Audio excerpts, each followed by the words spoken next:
Friends, बहुत बहुत स्वागत है आपका टारगेट बी चंद्रा में। और मैं चंद्रभान आपके सामने आधुनिक भारत के इतिहास को लेकर के दोबारा आपके सामने आया हूं। कल हमने पढ़ा था पिछले वीडियो में बंगाल विभाजन के बारे में, बंग आंदोलन, स्वदेशी आंदोलन और बहिष्कार आंदोलन। इसको हमने बहुत ही बेहतरीन तरीके से इसको पढ़ा हुआ था, समझा था पूरा अच्छे से। आज एक छोटे से वीडियो के माध्यम से मैं आपको दिल्ली दरबार के बारे में बताने आया हूँ। कुल कितने दिल्ली दरबार होते हैं, क्यों होते हैं और दिल्ली राजधानी कैसे बनती है, इन सभी चीज़ों के बारे में, इनसे जुड़ी हुई जितनी भी बातें होंगी उन सभी को हम लोग पढ़ेंगे। देखिए दोस्तों, जो आपका ब्रिटिश समय में जो दिल्ली दरबार होते हैं, ब्रिटिश कालीन समय में जो दिल्ली दरबार होते हैं, उनका मुख्य उद्देश्य क्या था, क्यों उनका आयोजन किया जाता था। दोस्तों, इसका रीज़न ये है कि दिल्ली में जितनी भी राजशाही बैठकें हुआ करती थी, राजशाही का मतलब जब ब्रिटेन के राजा और रानी यहाँ आते थे तो उनके खुशी में, उनके सम्मान के लिए एक विशाल जनसभा, विशाल बहुत बड़े बड़े कार्यक्रम आयोजित किए जाते थे और उनका सम्मान किया जाता था, जिसको हम दिल्ली दरबार के रूप में जानते हैं। आपको पता है कि बंगाल में किस तरीके से स्वदेशी आंदोलन चला, किस तरीके से बहिष्कार आंदोलन चला, और यहाँ से भारतीय जो है वो जागरूक हो जाते हैं, तो अंग्रेज कहीं ना कहीं यहाँ से मात खाने लगते हैं। और आपको पता है कि जब भी दिल्ली बंगाल विभाजन किया गया, उसके पश्चात बहुत मांग की गई कि बंगाल विभाजन को रद्द किया जाए, और अरुंडेल कमेटी एक बनती है, अरुंडेल समिति बनती है, जिसकी सिफारिश पर बाद में हालांकि बंगाल विभाजन को रद्द भी किया जाता है। तो ये सारी चीज़ें यहाँ पर हम लोग पढ़ेंगे। कुल मिलाकर के यहाँ पर जो दिल्ली दरबार है वो हमारा मुख्य टॉपिक रहेगा। ब्रिटिश काल में हुए दिल्ली दरबार की हम लोग बात करेंगे। कई बार एग्जाम में पूछा जाता है कि प्रथम दिल्ली दरबार किसके समय में हुआ, उससे संबंधित जो महत्वपूर्ण तथ्य है, जो घटना है, उसके बारे में पूछ लिया जाता है, या उसका समय, सन पूछ लिया जाता है कि कब हुआ था। तो ये सारी चीज़ें हम लोग पढ़ेंगे। तो देखिए, आइए शुरू करते हैं। प्रथम दिल्ली दरबार जो कि लॉर्ड लिटन के समय में होता है, वायसराय, उस समय कौन था आपका, लॉर्ड लिटन। 1877 का ये समय है, लॉर्ड लिटन के समय में जो प्रथम दिल्ली दरबार होता है। और उस समय होता क्या है, महत्वपूर्ण घटनाएं क्या हैं, उसके बारे में पढ़ते हैं। देखिए, पहली महत्वपूर्ण घटना है महारानी विक्टोरिया। महारानी विक्टोरिया को भारत की साम्राज्ञी घोषित किया जाता है। दोस्तों, यहाँ पर सामग्री मत समझ लीजिएगा, साम्राज्ञी। खैर, आप लोग समझदार हैं, सबको पता है, फिर भी महारानी विक्टोरिया को भारत की साम्राज्ञी घोषित किया जाता है। दोस्तों, विक्टोरिया का मतलब जो मूर्ति है महारानी विक्टोरिया की, वो भी बनी हुई है बंगाल में, उस समय भी बनाई गई थी। तो इनको साम्राज्ञी घोषित किया जाता है। हाँ, यहाँ पर आप एक चीज़ और याद रख सकते हैं, कई बार कई लोगों को पता भी नहीं होता है, कंफ्यूज भी रहते हैं। महारानी विक्टोरिया का भारत में आगमन नहीं होता है, ये आप जान लीजिए। आयोजन हालांकि किया जाता है भारत में इनके सम्मान में, पर महारानी विक्टोरिया भारत आती नहीं है। विक्टोरिया को कैसर ए हिंद की उपाधि भी अंग्रेजों के द्वारा दी जाती है। किसके द्वारा दी जाती है, लॉर्ड लिटन के द्वारा दी जाती है। तो ये भी इंपॉर्टेंट है, विक्टोरिया को कैसर ए हिंद की उपाधि किसके द्वारा दी गई, कब दी गई, तो आपका प्रथम दिल्ली दरबार के समय में दी गई।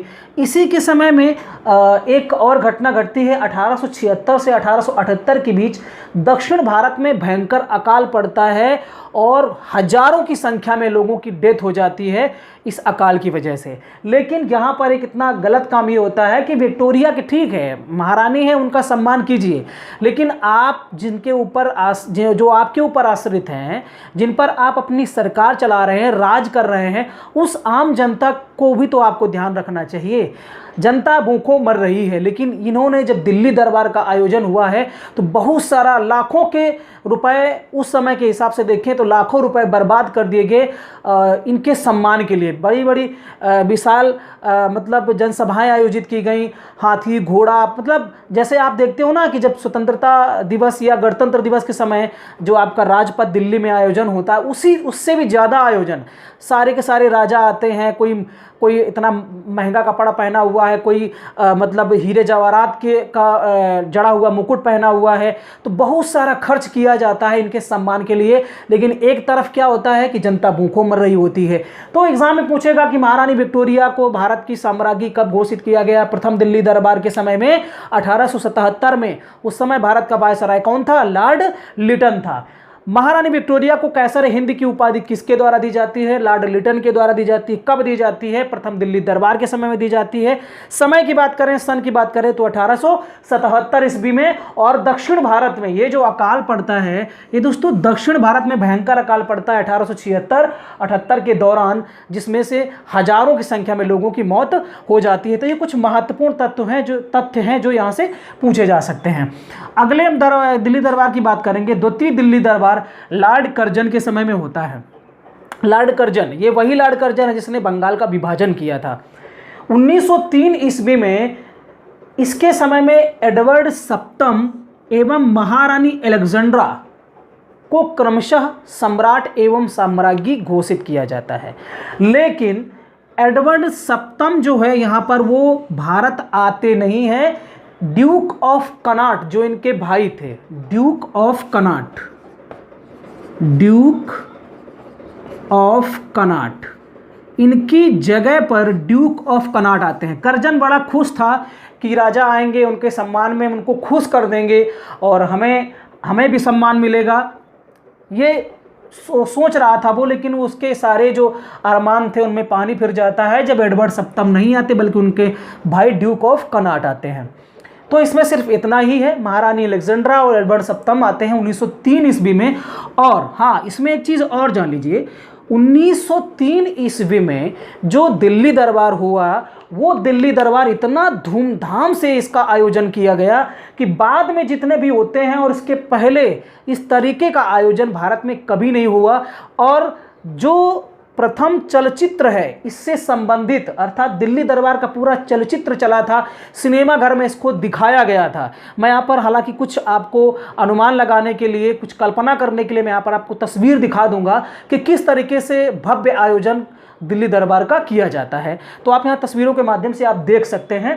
तो 1903 ईस्वी में बहुत ही अच्छे तरीके से मनाया। जितने भी भारत के राजा लोग थे वो ना सभी के सभी अपनी पारंपरिक वेशभूषा में, हाथी घोड़ों के ऊपर चढ़ करके बढ़िया से वेशभूषा पहन करके सारे लोग आते हैं। पूरे भारत के जितने भी आपके राजा रानी रहते हैं सभी के सभी आते हैं। जो मतलब सरकारी कर्मचारी अधिकारी थे उनको मेडल दिया जाता है, हालांकि कुछ भारतीय राजाओं को भी दे दिया जाता है ताकि लोग ये ना कहें कि पक्षपात होता है। लेकिन ज़्यादातर गोल्ड मेडल जो है वो भारतीय लोगों को नहीं, जबकि जो ईस्ट इंडिया कंपनी के सरकारी अफसर और कर्मचारी थे उनको दिए जाते हैं। ठीक है ना। तो यहाँ पर इस तरीके से ये होता है। 1903 ईस्वी का जो आपका दिल्ली दरबार है, सबसे भव्य आयोजन यहाँ पर होता है। तृतीय दिल्ली दरबार का जो है, जो कई बार एग्जाम में यहाँ से प्रश्न पूछा जाता है, लॉर्ड हार्डिंग द्वितीय के समय में होता है। लॉर्ड हार्डिंग द्वितीय और कब होता है? 1911 ईस्वी में होता है। इसके समय की महत्वपूर्ण घटनाएं क्या है, महत्वपूर्ण तथ्यों की बात करेंगे तो जॉर्ज पंचम एवं महारानी मैरी के क्रमशः सम्राट एवं साम्राज्ञी बनने पर इसका आयोजन क्यों किया जाता है? क्योंकि जॉर्ज पंचम और महारानी मैरी क्या बनते हैं? सम्राट एवं साम्राज्ञी बनते हैं, राजा रानी बनते हैं ब्रिटेन के। आज भी दोस्तों वहाँ संसदीय व्यवस्था है ब्रिटेन में, लेकिन आज भी वहाँ राजा रानी होते हैं। हमारे यहाँ संसदीय व्यवस्था ली गई है हमारे देश में, लेकिन हमारे यहाँ राजा रानी नहीं होते हैं, बल्कि उन्हीं की तरह एक पद होता है जिसको हम राष्ट्रपति कहते हैं, जो कि उनके उस पद से बेहद अलग है। काफ़ी अंतर है उसमें। हमारे देश का राष्ट्रपति चुना जाता है, निर्वाचन होता है, जबकि राजा रानी तो वंशानुगत होते हैं, है ना। इनके राजा का लड़का ही राजा बनेगा, इस तरीके से ये प्रथा चलती है। तो जॉर्ज पंचम, देखिए यहाँ पर एग्जाम ये पूछा जाता है कि पहली बार कोई शासक जो है सम्राट वो भारत में आता है। तो जॉर्ज पंचम पहले ऐसे सम्राट थे जिनका आगमन भारत में होता है, और इनके साथ साथ में महारानी मैरी भी आती हैं। तो ये सम्राट और साम्राज्ञी बनाए गए थे, इस वजह से यहाँ पर आते हैं। इसी के समय दोस्तों गेटवे ऑफ इंडिया का निर्माण इसी आयोजन के उपलक्ष्य में होता है। गेटवे 2 दिसंबर 1911 ईस्वी में गेटवे ऑफ इंडिया का जो निर्माण है वो शुरू कर दिया जाता है। हालांकि 1924 में ये बनता है, लेकिन इन्हीं की याद में जो गेटवे ऑफ इंडिया है वो बना दिया जाता है। दोस्तों कई बार स्टूडेंट्स को कंफ्यूजन रहता है, संदेह रहता है कि गेटवे ऑफ इंडिया और इंडिया गेट कौन कहाँ पर है। तो दोस्तों जो आपका गेटवे ऑफ इंडिया है वो मुंबई पे है, मैं यहाँ पे तस्वीर दिखा रहा हूँ, और मैं दूसरी तस्वीर आपको दिखा रहा हूँ जो कि आपका इंडिया गेट है, और ये आपका कहाँ पर है? ये आपका दिल्ली में है। तो दोनों में अंतर है। जब हम गेटवे ऑफ इंडिया की बात करेंगे तो मुंबई, और जब हम इंडिया गेट की बात करेंगे, इंडिया लास्ट में आए तो मुंबई, इंडिया पहले आए तो आपका दिल्ली। क्योंकि इंडिया की राजधानी दिल्ली है तो इंडिया पहले आना चाहिए, है ना। तो इंडिया पहले आएगा तो दिल्ली, इंडिया बाद में आएगा तो मुंबई। अब आपके दिमाग में ये बात आ रही होगी और प्रश्न यहाँ से बन सकता है इंपॉर्टेंट कि गेटवे ऑफ इंडिया का निर्माण क्यों किया गया है, जबकि दरबार तो जो है दिल्ली में लग रहा है, राजशाही दरबार दिल्ली में इसका आयोजन हो रहा है हालांकि, लेकिन गेटवे ऑफ इंडिया से इसका क्या लेना देना है। तो दोस्तों आप अंदाज़ा लगाइए कि अगर सम्राट जहाज़ के माध्यम से आएंगे, शिप के माध्यम से आएंगे तो मुंबई आएंगे और मुंबई से फिर क्या हो, दिल्ली की तरफ वो अपने जो भी गाड़ियाँ, बग्घी हैं, रथ हैं, उनके माध्यम से जाएंगे। तो गेटवे ऑफ इंडिया का निर्माण इन्हीं के याद में किया जाता है जो कि आपका मुंबई में है ना। तो यहाँ पर ये चीज़ समझ लीजिए, आप इसको दिल्ली मत समझिए, ये आपका मुंबई में है। भले दिल्ली में आयोजन होता है लेकिन उस आयोजन की याद में क्या किया जाता है कि मुंबई में गेटवे ऑफ इंडिया का निर्माण किया जाता है। इसके साथ अगली बात जो इम्पॉर्टेंट है, मोस्ट इम्पॉर्टेंट प्रश्न यहाँ से पूछा जाता है कि किस दिल्ली दरबार में बंगाल विभाजन को रद्द किया जाता है, या बंगाल विभाजन को कब रद्द किया जाता है, बंगाल विभाजन को किस समिति की सिफारिश पर रद्द किया जाता है, बंगाल विभाजन कौन सा वायसराय रद्द करता है, बंगाल से राजधानी दिल्ली किस दिल्ली दरबार में स्थानांतरित की जाती है, और दिल्ली जो है वो भारत की राजधानी कब बनती है। तो इस तरीके से ढेर सारे प्रश्न यहाँ से बनते हैं, तो ये इंपॉर्टेंट है। देखिए, बंगाल विभाजन रद्द किया जाता है, क्योंकि बंगाल विभाजन रद्द करने की मांग बहुत ज़्यादा हो रही थी। अरुंडल जो समिति बनी थी उसने भी सिफारिश की थी और साफ साफ उन्होंने यहाँ पर जब दिल्ली दरबार का आयोजन होता है यहाँ पर ये बात रखी भी जाती है अरुंडल समिति के द्वारा। एक चीज़ यहाँ पर और आप एग्ज़ाम में पूछा जाता है कि जो आपका लॉर्ड हार्डिंग होती है, ये वो वही लॉर्ड हार्डिंग होती है जिसके ऊपर रास बिहारी बोस के द्वारा बम फेंकवाया गया था, लेकिन ये बच जाता है। दोस्तों, चांदनी चौक से जा रहा होता अपनी बग्घी में और इसी दिल्ली दरबार के आयोजन में शामिल होने के लिए, तो क्या होता कि बम फेंका जाता है लेकिन ये बच जाता है। तो ये कई बार एग्जाम में पूछ लिया जाता है।